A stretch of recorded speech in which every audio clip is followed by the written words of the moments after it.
সবাইকে স্বাগত জানাচ্ছি সময়ের ফেসবুক লাইভে। সঙ্গে আছি আমি সাইফুল রুদ্র। আজ আপনাদের জানাবো র্যাপিড পাসের অনলাইন রিচার্জ সম্পর্কে। মেট্রো রেলের স্থায়ী কার্ড রিচার্জ করতে এখন থেকে আর স্টেশনে যেতে হবে না।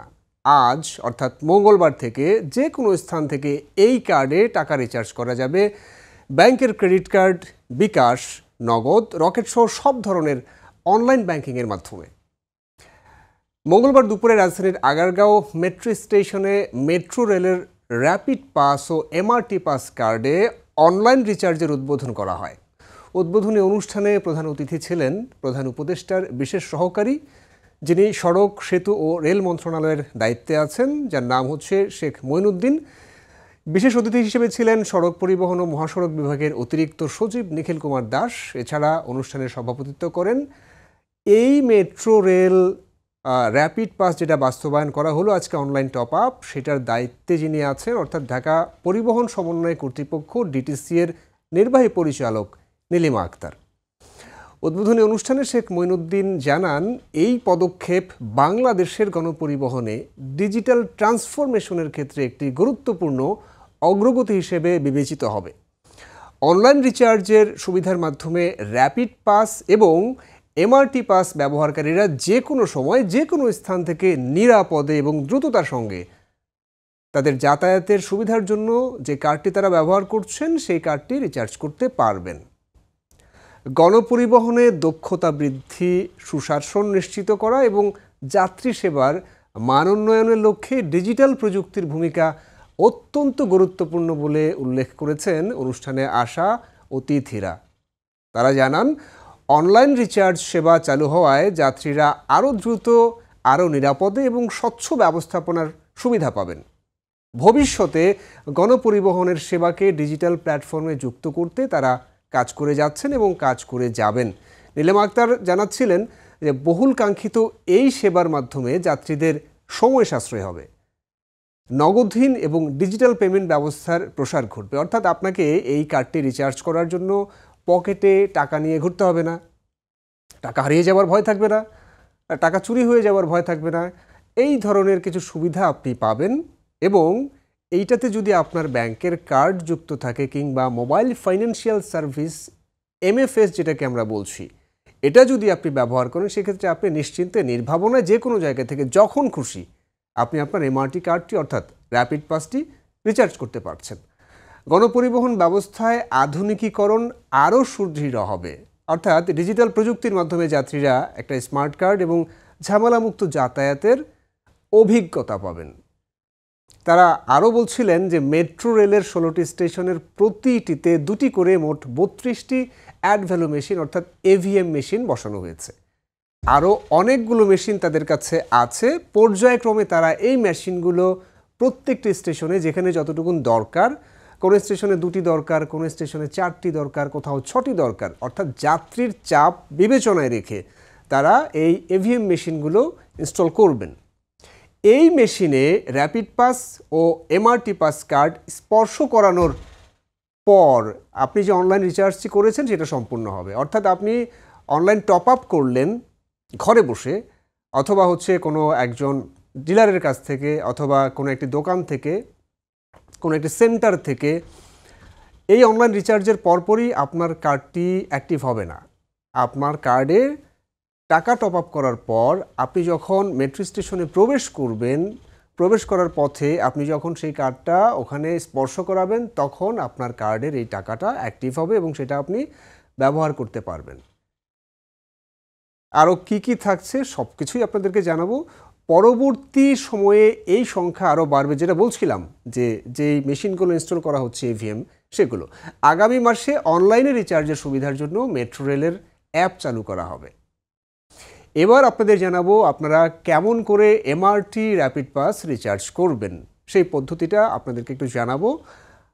আপনারা আমার এখানে যে ডিসপ্লেটি আছে সেখানে আপনারা দেখতেও পারবেন যে কিভাবে কোন নিয়ম মেনে আপনারা এই অনলাইনে রিচার্জ পদ্ধতিটা সম্পূর্ণ করবেন। প্রথমবার অনলাইন রিচার্জ করার জন্য, অর্থাৎ যেভাবে এমআরটি ও র্যাপিড পাস আপনারা রিচার্জ করবেন, প্রথমবার অনলাইন রিচার্জ করার জন্য ওয়েবসাইটে অথবা অ্যাপে নিবন্ধন করতে হবে। সেই জন্য এই নিবন্ধনের জন্য আপনাকে যেতে হবে www.rapidpass.com.bd এই ওয়েবসাইটে। এখানে গেলে আপনি অনলাইন রিচার্জের ক্ষেত্রে র্যাপিড পাস কার্ডটি ইতিমধ্যে যদি নিবন্ধন করে থাকেন তাহলে তো ভালো, আর যদি নিবন্ধন করে না থাকেন তাহলে একেবারে শুরুতেই এই ওয়েবসাইটে অথবা অ্যাপে প্রবেশ করার পর আপনাকে এই কার্ডটি নিবন্ধন করে নিতে হবে। নিবন্ধনের পর যে কোনো একটা পেমেন্টের মাধ্যমে ব্যবহার করে অনলাইনে কার্ডটি আপনাকে রিচার্জ করতে হবে। এরপরে থাকছে আপনি অনলাইন পেমেন্টের মাধ্যমে রিচার্জ করলেন, এরপরে কি করবেন সেটাও বলে দিচ্ছি। অনলাইন রিচার্জ করার পর এভিএম কার্ড স্পর্শ করার আগ পর্যন্ত রিচার্জটি অপেক্ষমান অর্থাৎ ওয়েটিংয়ে থাকবে, যে মানে পেন্ডিং দেখাবে। আপনি এটার জন্য কোনো নিশ্চয়তা পাবেন না, মানে আপনি টাকা রিচার্জ করেছেন সেটা আপনার এখানে জমা হয়েছে কিনা, জমা অবশ্যই হয়েছে, কিন্তু সেটি আপনি নিশ্চিত হতে পারবেন তখনই যখন আপনি রিচার্জ করার পর এভিএম মেশিনে এই কার্ডটা স্পর্শ করাবেন, তখন আপনার এই কার্ডটা অ্যাক্টিভ হবে। অনলাইন রিচার্জের পর কার্ডটি এভিএম মেশিনে স্পর্শ করে রিচার্জ করা ব্যালেন্স যুক্ত হয়েছে কিনা তা নিশ্চিত হতে হবে। আপনি যেখানে কার্ডটি টাচ করবেন সেখানে একটা ডিসপ্লে আছে, সেই ডিসপ্লেতে আপনি দেখতে পাবেন আপনার কার্ডটি অ্যাক্টিভ হয়েছে এবং সেই কার্ডে কত টাকা আপনি রিচার্জ করেছেন সেই ব্যালেন্সটি আপনি সেখানে খুব সহজে দেখতে পাবেন। রিচার্জ সফল হলে নিবন্ধিত মোবাইল নম্বরে একটি এসএমএস দেওয়া হবে এবং সেই এসএমএসের মাধ্যমে আপনি নিশ্চিত হতে পারবেন যে আপনার এই কার্ডে কত টাকা রিচার্জ করেছেন। একটি কার্ডে, মানে যেটা বললাম যে একটি কার্ডে অর্থাৎ রিচার্জ সফল হলে নিবন্ধিত মোবাইল নম্বরে এসএমএস পাওয়ার পর আপনি মিলিয়ে দেখবেন যে আপনার কার্ডে রিচার্জ করার যে অ্যামাউন্টে রিচার্জ করেছেন সেই অ্যামাউন্টের সঙ্গে আপনার এসএমএসের দেওয়া যে অ্যামাউন্টটি এসেছে সেই ব্যালেন্সে সেটার সাথে মিল আছে কিনা আপনি নিশ্চিত হতে পারবেন। এরপর একটি কার্ডে একেবারে সর্বনিম্ন, যে কেউ যদি চায় আমি একেবারে মিনিমাম অ্যামাউন্ট রিচার্জ করব সে সেটাও পারবেন। কেউ যদি চায় আমি অনেক বেশি টাকা রিচার্জ করব, একবারে অনেক ব্যালেন্স নিয়ে রাখবো যেন আমি নির্বিঘ্নে সবসময় যাতায়াত করতে পারি, আমাকে যেন কোনো ধরনের ঝামেলায় পড়তে না হয়, সেক্ষেত্রে আপনি সর্বনিম্ন 100 টাকা রিচার্জ করতে পারবেন একটা কার্ডে। এর কম আপনি চাইলেও রিচার্জ করতে পারবেন, এর হচ্ছে মিনিমাম ভ্যালু।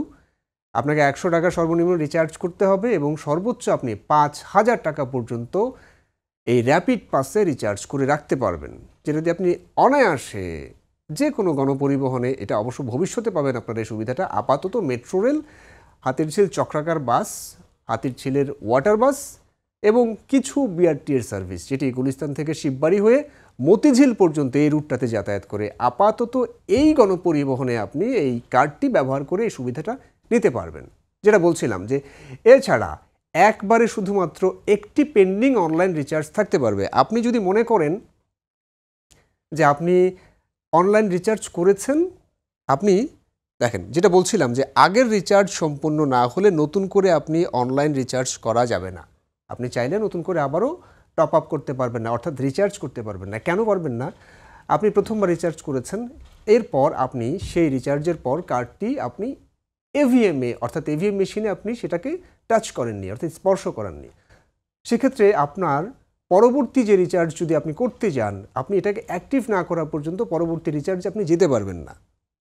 তার মানে হচ্ছে আগের রিচার্জ সম্পূর্ণ না হলে আপনি নতুন করে অনলাইনে রিচার্জ করতে পারবেন না, করা যাবে না। ব্ল্যাক লিস্টেড কিংবা রিফান্ডেড কার্ড অর্থাৎ অবৈধ কার্ড হলে সেই কার্ডটি আপনি রিচার্জ করতে পারবেন না, অর্থাৎ ব্যবহারকারী তার রিচার্জ হিস্ট্রি অ্যাপ্লিকেশন বা ওয়েব পোর্টালের মাধ্যমে দেখতে পারবেন। তার আগে বলে রাখছি যে কেন আপনি ব্ল্যাক লিস্টেড কিংবা রিফান্ডেড কার্ড রিচার্জ করতে পারবেন না, তাহলে আপনি কি করবেন যেহেতু আপনার হাতে কার্ডটি আছে।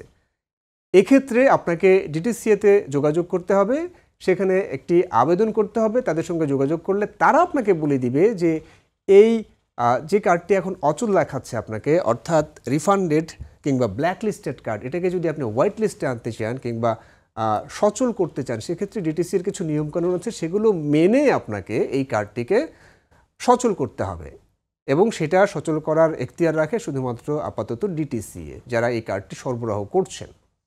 এরপরে আসি যে ব্যবহারকারী তার রিচার্জ হিস্ট্রি অ্যাপ্লিকেশন বা ওয়েব পোর্টালের মাধ্যমে দেখতে পাবেন আপনি কত টাকা রিচার্জ করছেন, আপনি কত টাকা ব্যবহার করবেন, এইটার হিস্ট্রিটা আপনি পাবেন এই র্যাপিড পাসের অ্যাপ্লিকেশনের অথবা তাদের ওয়েব পোর্টালে, এই ওয়েব পোর্টালে ঢুকলে আপনি কিছু নিয়মকানুন মেনেই আপনি ফলো করতে পারবেন যে আপনি এই পর্যন্ত আপনার কার্ডে কত টাকা রিচার্জ করেছেন। এছাড়া আপনি যদি চান যে আপনি ভুলে বেশি টাকা রিচার্জ করে ফেলেছেন, যে আপনার দরকার ছিল 500 টাকা কিন্তু আপনি ভুলে 2000 টাকা রিচার্জ করে ফেলেছেন, এখন এই টাকাটা আপনি ফেরত চান, সেক্ষেত্রে আপনি কি করবেন? অনেকের ভুল হতেই পারে, সেক্ষেত্রেও সমাধান আছে। যখন আপনি কোনো কারণে বেশি পরিমাণে টাকা রিচার্জ করে ফেলবেন কিংবা আপনি আপনার রিচার্জকৃত টাকা ফেরত চাইবেন, তখন আপনাকে একটি নিয়ম মেনেই আপনাকে যেতে হবে। সেক্ষেত্রে আপনি রিচার্জের পর আপনাকে যেটা বলছিলাম যে একটা এভিএম মেশিনে কার্ডটি টাচ করতে হয়, টাচ করলে সেই কার্ড অ্যাক্টিভ হয়ে যাচ্ছে আপনি যেটা রিচার্জ করছেন। এই টাচ করানোর আগে অর্থাৎ 7 দিনের মধ্যে যদি আপনি টাচ না করে থাকেন, সেক্ষেত্রে আপনি ডিটিসিএ বরাবর এই রিচার্জটি বাতিলের জন্য অনুরোধ করতে পারবেন এবং আপনার সেই অনুরোধ ডিটিসিএ অ্যাকসেপ্ট করলে আপনি আপনার এই অ্যামাউন্টটি ফেরত পাবেন। তবে এই ফেরত পাবেন আপনি কিন্তু সম্পূর্ণ অর্থাৎ যেই টাকাটুকু আপনি রিচার্জ করেছেন সেই পুরো টাকাটি আপনি ফেরত পাবেন না। এক্ষেত্রে তারা একটা চার্জ কাটবেন। রিচার্জ বাতিলের ক্ষেত্রে 5% সার্ভিস চার্জ কাটা হয়ে থাকে, এটাই তাদের বিধান তারা রেখেছেন। সেক্ষেত্রে আপনি 500 টাকা যদি আপনি রিচার্জ করে থাকেন, আপনি পুরো 500 টাকা সেখান থেকে ফেরত পাবেন না, সেখান থেকে 25 টাকা কেটে নেওয়া হবে 5% হিসেবে। এছাড়া শুধু 500 না, এটা আমি উদাহরণ দেওয়ার জন্য বললাম, আপনি যদি আরও বেশি পরিমাণে টাকা রিচার্জ করে থাকেন সেক্ষেত্রে ওই একই সমাধান, আপনাকে 5% কেটে এই টাকাটা ফেরত আনতে হবে। এখন আপনাকে বলছি যে আপনারা এই লুপে দেখতে পাচ্ছেন যে আজকের উদ্বোধনী অনুষ্ঠানের কিছু ছবি আমরা আপনাদেরকে দেখাচ্ছি যে কিভাবে আজকে যিনি ছিলেন সড়ক এবং মহাসড়ক বিভাগ এবং সড়ক মন্ত্রণালয়ের যিনি প্রধান উপদেষ্টার বিশেষ সহকারী আছেন, তারা সেখানে উপস্থিত ছিলেন। এখানে ডিটিসিএর কর্মচারীরা উপস্থিত ছিলেন। এখানে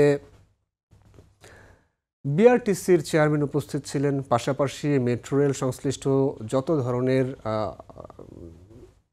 কর্মচারীরা আছেন তারা সবাই আজকের এই উদ্যোগে সামিল হয়েছেন এবং তারা এখানে থেকে তাদের মতামতগুলো জানিয়েছেন। এখন এখানে অনেক ধরনের প্রশ্ন ছিল।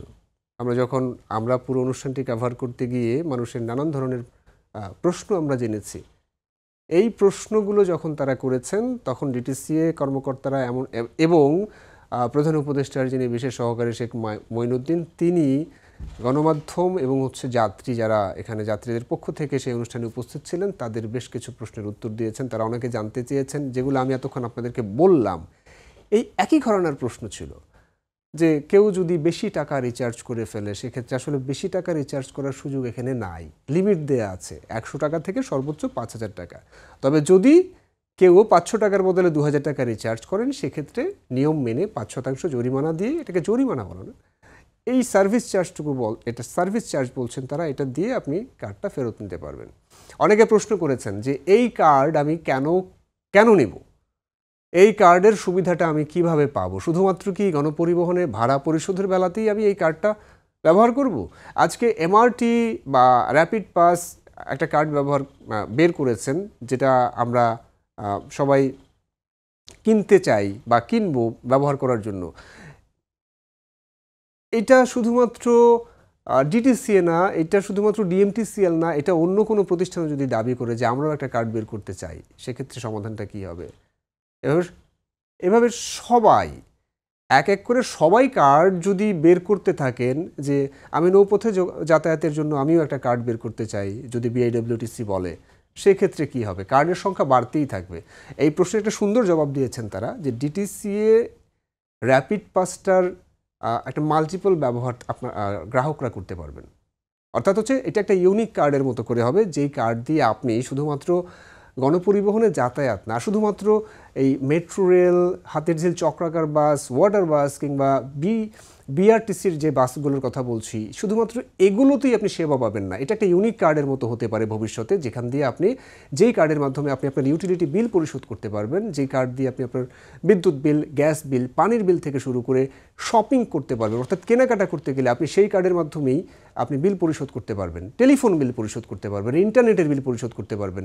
অর্থাৎ যত ধরনের ইউটিলিটিস আছে সবগুলোর বিল পরিশোধ করতে পারবেন আপনি এই একটা কার্ডের মাধ্যমে, যেটাকে এখন আমরা র্যাপিড পাস বলছি। এটাই ভবিষ্যতে ইউনিক কার্ড হবে, অর্থাৎ ওয়ান কার্ড ফর অল। এটা ডিটিসি শুরু থেকেই বলে আসছে যে এই একটি মাত্র কার্ড আপনারা আপনাদের দৈনন্দিন জীবনের যত ধরনের বিল পরিশোধের পদ্ধতি আছে, উপায় আছে, বা যত ধরনের বিল দেওয়ার জায়গা আছে, সব জায়গাতে আপনারা এই কার্ডটি ব্যবহার করে আপনারা খুব সহজে বিল পরিশোধ করতে পারবেন। অর্থাৎ অনেকগুলো কার্ড আপনাকে বহন করতে হবে না। এইটাই তারা আসলে জনগণের যাতায়াতই শুধু না, একেবারে সামগ্রিক জীবন ব্যবস্থায় যেন একটা কার্ড অনেক বেশি প্রভাব ফেলতে পারে, সেই চিন্তা মাথায় রেখে তারা এই র্যাপিড পাসটার প্রচলন ঘটিয়েছেন। এখন আপাতত এটা যেহেতু সফটওয়্যার কেন্দ্রিক একটা সেবার একটা ব্যাপার স্যাপার আছে এখানে, সেক্ষেত্রে সফটওয়্যারের মানোন্নয়ন চলছে, ডেভেলপমেন্ট চলছে, R&D চলছে। খুব দ্রুতই সফটওয়্যার এবং অ্যাপ তৈরির কাজ শেষ হবে, এবং সেই অ্যাপ তৈরি শেষ হলে যেটা বারবার উল্লেখ করছিলেন প্রধান উপদেষ্টার বিশেষ সহকারী শেখ মঈনুদ্দিন, তিনি বলছিলেন যে উন্নত বিশ্বের সঙ্গে তাল মিলিয়ে আমরা আমাদের যারা বাংলাদেশি আছি, আমরা যেন উন্নত বিশ্বের সঙ্গে তাল মিলিয়ে শুধুমাত্র পরিবহনই না, গণপরিবহনই না, সব ক্ষেত্রে যেন আমরা এগিয়ে যেতে পারি, সেটি মাথায় রেখেই তারা এই কার্ডের প্রচলনটুকু করেছেন। এবং ভবিষ্যতে এই যে সফটওয়্যারের কাজ এবং অ্যাপ তৈরির কাজ শেষ হলে যে কোনো গ্রাহক তার মোবাইল ফোন থেকে খুব সহজে এনএফসির মাধ্যমে পেমেন্ট করতে পারবেন, এবং সেই এনএফসি রিডার দিয়ে আপনি চাই খুব সহজে টাচ করে আপনি শুধু স্ক্যান করবেন এবং হচ্ছে পেমেন্ট করে দেবেন। এই কাজটা প্রক্রিয়াধীন আছে, এটা খুব দ্রুতই শেষ হবে, এবং শেষ হলে আমরা যারা এই কার্ড ব্যবহার করছি, কিংবা আপনারা দর্শক আপনারা যারা এই কার্ড ব্যবহার করছেন, আপনারা এই সুবিধায় বিল পরিশোধ করতে পারবেন এবং রিচার্জও করতে পারবেন। তো এই ছিল আজ আমাদের কাছে মেট্রো রেল, গণপরিবহন, বিআরটিসি বাস এবং হচ্ছে অন্যান্য যে গণপরিবহনগুলোতে আপাতত স্বল্প পরিসরে যে কার্ডটি ব্যবহার করা যাচ্ছে, অর্থাৎ র্যাপিড পাস, এই র্যাপিড পাসের অনলাইন রিচার্জ নিয়ে আমাদের আয়োজন। আপনাদের সঙ্গে থাকার জন্য অসংখ্য ধন্যবাদ। দেখা হবে অন্য কোনো বিষয় নিয়ে, সে পর্যন্ত সঙ্গে থাকুন সময়ের।